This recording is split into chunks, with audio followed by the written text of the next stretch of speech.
ख्रिस्त में मसीह विश्वासी माता पिता, भाई बहन, जवान जवान, बेटे बेटियां, प्रिय, पिछले सप्ताह भी हम लोग यूहन्ना बपतिस्मा देने वाले के बारे में हम सुन रहे थे कि वह बंदगिरी में था और बंदगिरी से अपने चेलों को यीशु मसीह के पास भेजते हैं कि वो जाकर उनसे पूछे कि भविष्यवक्ताओं के द्वारा लिखी गई बातें जो पवित्र शास्त्र बाइबल में है, क्या आने वाला तो ही है या हम किसी और के इंतजार करें। हम पिछले सप्ताह इसी बातों को हम देख रहे थे और आज भी यूहन्ना बपतिस्मा देने वाले का वचन को हम देख पाते हैं। कृष्ण प्रिय, आज यूहन्ना बपतिस्मा देने वाले जंगल में एक पुकारने वाले का शब्द जो परमेश्वर की ओर से थी, वह आकर जंगल में पुकार रहे थे, प्रभु का मार्ग तैयार करो। कृष्ण प्रिय, आज परमेश्वर की एक बड़ी योजना और प्लान इस जगत के लिए और हम सब पापियों के लिए, हम दुनिया के लोगों के लिए इतनी बड़ी प्लान और योजना थी कि वह प्रभु यीशु मसीह का जन्म लेने से पहले, यीशु मसीह के आने से पहले इस संदेश को कि प्रभु के लिए मार्ग तैयार करो, और वो एक शब्द के रूप में, एक आवाज के रूप में यूहन्ना बपतिस्मा देने वाले को इस जगत में भेजा। और वह आकर जंगल में चिल्ला कर परमेश्वर के राज्य के बारे में और प्रस्ताव मन फिराव का बपतिस्मा देते थे, मन फिराव का आवाज वो दे रहे थे, मन फिराव का प्रचार कर रहे थे, परमेश्वर के राज्य के बारे में, यीशु का आने के बारे में वह सुसमाचार सुना रहे थे, वो चिल्ला रहे थे। कृष्ण प्रिय, और इस बातों को लोग अपने कानों से उनका आवाज को सुनते थे और भीड़ की भीड़ उसके पास जा रही थी, और जो लोग मन फिराते थे और विश्वास करते थे यीशु मसीह के आने की बातों को, यीशु मसीह के ऊपर विश्वास करते थे, उनको मन फिराव का बपतिस्मा यरदन नदी में यूहन्ना बपतिस्मा दे रहे थे। कृष्ण प्रिय, हम लोग देख पाते हैं कि यूहन्ना मन फिराव का जब बपतिस्मा दे रहे थे और जब वह परमेश्वर का राज्य के बारे में जब बता रहे थे, प्रभु के लिए मार्ग तैयार करो करके अपने हृदय को शुद्ध और सिद्ध करने के लिए लोगों को बता रहे थे, तो कृष्ण प्रिय, हम यहां पर देख पाते हैं कि फरीसी और सदूकी याजक लोग इस बातों को देखते हैं कि कोई व्यक्ति है जो प्रभु का मार्ग तैयार करो करके वो वचन सुसमाचार सुनाते हैं और यरदन नदी में बपतिस्मा दे रहे हैं। तो क्या भविष्यवक्ताओं के द्वारा जो पवित्र शास्त्र बाइबल में लिखी गई है कि एक उद्धारकर्ता जन्म लेगा, प्रभु यीशु मसीह के बारे में जो पवित्र शास्त्र बाइबल में भविष्यवक्ताओं के द्वारा कही गई है, क्या है? यही तो नहीं है? क्या यही तो भविष्यवक्ताओं की बात पूरी तो नहीं होगी? और लोग इस बातों को जानकारी लेने के लिए, इस बातों को पूछताछ करने के लिए यूहन्ना बपतिस्मा देने वाले के पास भेजते हैं। और यहां पर हम देख पाते हैं कि वहां पर जाकर उनसे कई सवाल पूछी जाती है, और इस सवाल को हम देख पाते हैं। यूहन्ना की गवाही यह है कि जब यहूदियों ने यरूशलेम में याजकों और लेवियों को उससे यह पूछने के लिए भेजा, तू कौन है, तू कौन है, तो उसने यह मान लिया और इनकार नहीं किया, और यह मान भी लिया और इनकार भी नहीं किया कि वह कौन है, परंतु मान लिया मैं मसीह नहीं हूं। लेकिन उसने ये बातें मान लिया कि मैं जो भविष्यवक्ताओं की तरह लिखी गई बातें हैं, मैं मसीह नहीं हूं। कृष्ण प्रिय, मैं मसीह नहीं हूं। तब उन्होंने उससे पूछा, तो फिर कौन है? क्या तू एलिया है? फिर उन्होंने कहा, अगर तू मसीह नहीं है तो क्या तू एलिया है? उसने कहा, मैं नहीं हूं, एलिया भी नहीं हूं। वह इस बातों को वो बताता है। उसने कहा, मैं नहीं हूं, तो क्या तू वह भविष्यवक्ता है फिर सवाल पूछा जाता है, तीसरा सवाल, क्या तू भविष्यवक्ता है? उसने उत्तर दिया नहीं। तब उन्होंने उससे पूछा, फिर तू कौन है, ताकि हम अपने भेजने वाले को उत्तर दें। अच्छा ठीक है, तू यीशु मसीह भी नहीं है, तू एलिया भी नहीं है, भविष्यवक्ता भी नहीं है, तो तू फिर स्वयं बता दे कि तू कौन है। ख्रिस्त में प्रिय उससे सवाल फिर दोहराया जाता है कि तू कौन है, स्वयं भी बता दे।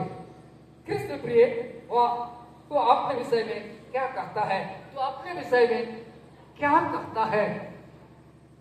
उसने कहा, यशायाह भविष्यवक्ता ने कहा है, मैं जंगल में एक पुकारने वाले का शब्द हूं। यशायाह भविष्यवक्ता के द्वारा जब कही गई बातें हैं, मैं एक जंगल में पुकारने वाले एक शब्द हूं, आवाज हूं, जो परमेश्वर की ओर से भेजा गया हूं कि प्रभु का मार्ग तैयार करो। मैं एक आवाज के रूप में हूं, मैं शब्द हूं, जो कि आज मैं परमेश्वर के मार्ग तैयार करो, प्रभु के लिए मार्ग तैयार करो, एक शब्द हूं। कृष्ण प्रिय, आज हम देख पाते हैं कि परमेश्वर की एक प्लान और एक योजना इतनी बड़ी थी कि यीशु मसीह का जन्म लेने से पहले, इस संसार में आने से पहले, एक आवाज के रूप में यूहन्ना बपतिस्मा देने वाले को भेजता है कि प्रभु का मार्ग तैयार करो। अब हम देखते हैं कि यीशु मसीह का जन्म लेने के बाद, यीशु मसीह का जब जन्म हुआ था और जन्म होने के बाद भी परमेश्वर ने एक खुशी का संदेश देके, खुशी का इजहार का करने के लिए और उसका समाचार देकर स्वर्गदूतों को भेजता है। स्वर्गदूतों को वह भेजता है, जिसको हम पाते हैं लूका रचित सुसमाचार उसका 2 अध्याय उसका 10 पद में हम देख पाते हैं कि परमेश्वर ने अपने स्वर्गदूतों को किसके पास भेजा? किसके पास? गाड़ियों के पास। किसके पास भेजा था? गाड़ियों के पास। गाड़ियों के पास, ठीक, गाड़ियों के पास भेजा। वो संदेश को किसी राजमहल में नहीं, कोई अमीर व्यक्ति के पास नहीं, कोई पैसा वाले के पास नहीं, लेकिन परमेश्वर ने किसके पास भेजा? गडरिये। उनका बहुत इज्जत और मान सम्मान होता है ना गडरियों का? नहीं, वो जिसके समाज में कोई इज्जत नहीं होता है, उनको एक चरवाहा करके लोग उनको एक गडरिया करके लोग पुकारते हैं, जो भेड़ों के साथ जीवन व्यतीत करते हैं। जंगल में, खुले मैदान में रहना और अपने भेड़ों के साथ रहना, ठहरना, जीवन व्यतीत करना, ऐसे लोगों के पास परमेश्वर ने स्वर्गदूतों को भेजता है। और वो स्वर्गदूत जब उन गडरियों के पास रात के समय उपस्थित हुआ था, वो लोग उनका रोशनी और उनका चमक को देखकर डरे और घबराए थे। लेकिन स्वर्गदूत ने कहा, डरो मत, देखो मैं तुम्हें बड़े आनंद का समाचार बताता हूं, सुसमाचार बताता हूं, जो सब लोगों के लिए होगा। कृष्ण प्रिय, आज ये आनंद का समाचार आपके लिए, आपके लिए, हम सब के लिए आज है, जो परमेश्वर ने आज यीशु मसीह के आने से पहले यूहन्ना बपतिस्मा देने वाले को भेजा। यीशु मसीह का जन्म होने के बाद स्वर्गदूत को भेजा उन गडरियों के पास, जो आनंद का समाचार लेके आया। आज पूरा जगत आनंदित है।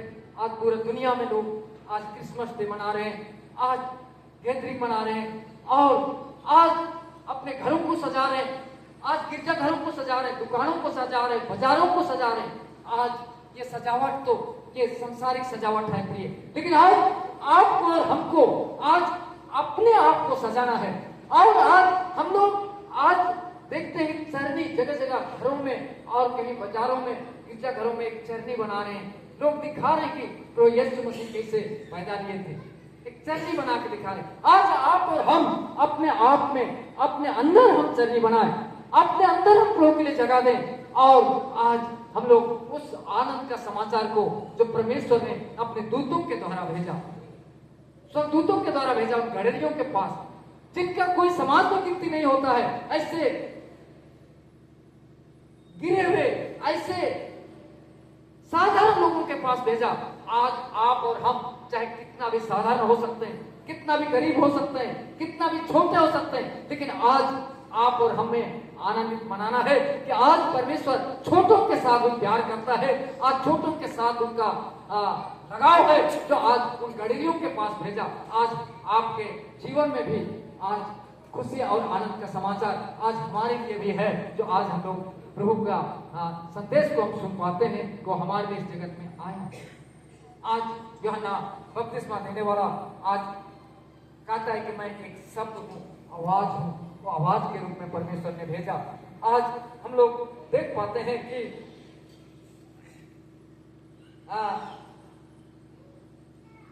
यरदन नदी में, उस बैतनिया में, वह इस गांवों को यूहन्ना बपतिस्मा देने वाला जो मन फिरा रहे थे, प्रभु के ऊपर विश्वास कर रहे थे, उनको वह बपतिस्मा दे रहे थे। तो आज कृष्ण प्रिय, आज हम लोग को आनंदित मनाना है, आज खुशी मनाना है। जैसे आज हम पहला पाठ वचन में हम लोग देख रहे थे कि फिलिपी उसका 4 अध्याय का 4 पद में, प्रभु में सदा आनंदित रहो। आज प्रभु में हम सब लोग को आनंद मनाना है, आज खुशी मनाना है, आज प्रभु के लिए अपना जगह तैयार करना है, अपने आप को प्रभु में सदा आनंदित रहो। मैं फिर कहता हूं, आनंदित रहो। तुम्हारी कोमलता सब मनुष्य पर प्रकट हो, प्रभु निकट है। हमारा कोमलता सब मनुष्य पर प्रकट हो, प्रभु निकट है। आज प्रभु यीशु मसीह, आज हम लोग एडवेंट काल में हैं, आज चौथा एडवेंट काल। आज प्रभु यीशु मसीह सेकंड आगमन की भी तैयारी कर चुके हैं।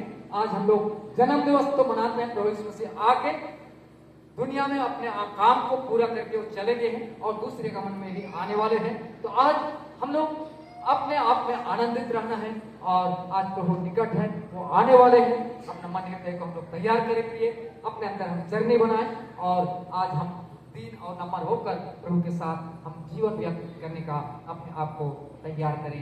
प्रभु हम हर एक के लिए अपना आत्मा दें, हम हर एक को प्रभु हम दीन और कोमल बनने के लिए सामर्थ्य, कि हम दीन और कोमल होकर प्रभु के लिए हम लोग तैयार हो जाएं, प्रभु के राज्य में प्रवेश करने के लिए और उसके साथ संगति करें। प्रभु मंडली के हर एक बुजुर्ग माता पिता और भाई बहन बेटे बेटियों के लिए ऐसे आत्मा प्रभु इस वचन के द्वारा बहुत ऐसे आशीष। आमीन।